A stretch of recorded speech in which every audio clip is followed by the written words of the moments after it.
Rubber dealer অ্যাসোসিয়েশনের বিলোনিয়া মহকুমার কমিটির সম্মেলন অনুষ্ঠিত হলো সোমবার। এই সম্মেলন করা হয় বস্ত্রদান কর্মসূচিও।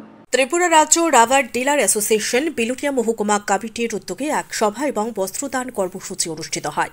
সোমবার সকালে বিলোনিয়া বনকোট নদীর উত্তর পারে শ্যামাপ্রসাদ মুখার্জি কমিউনিটি হলে অনুষ্ঠিত হয় এই কর্মসূচি। অনুষ্ঠানে আলোচনা রাখতে গিয়ে আগামী দিনে রক্তদান থেকে শুরু করে বিভিন্ন ধরনের সামাজিক কর্মসূচি করার পরিকল্পনা হাতে নেওয়া হয়েছে।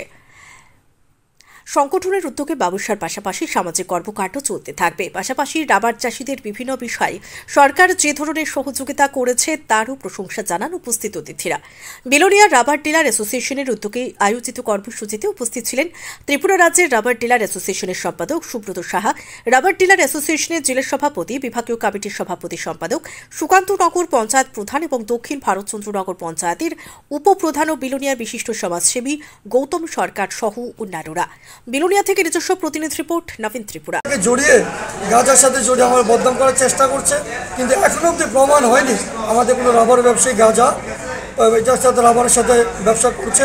কিছু কিছু গাড়ির ড্রাইভার তাদেরকে লালচ দেখিয়ে, ভয় দেখিয়ে রাবারের সাথে সেটাকে করার জন্য এরা ভীষণভাবে উত্ত্যক্ত করছে।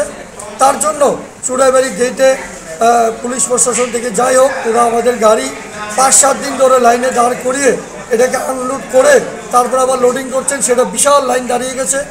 ড্রাইভাররা, কোনো ড্রাইভার গাড়ি মাল নিতে চাইছে না। ট্রান্সপোর্টাররা বলছে আমরা মাল নেব না, কারণ দীর্ঘদিন লাইনে দাঁড় করিয়ে থাকতে হয়। জিএসটির ওয়ে বিলের মেয়াদ শেষ হয়ে যায়, সেটা নিয়ে আমরা বিশাল সমস্যার সম্মুখীন হচ্ছি।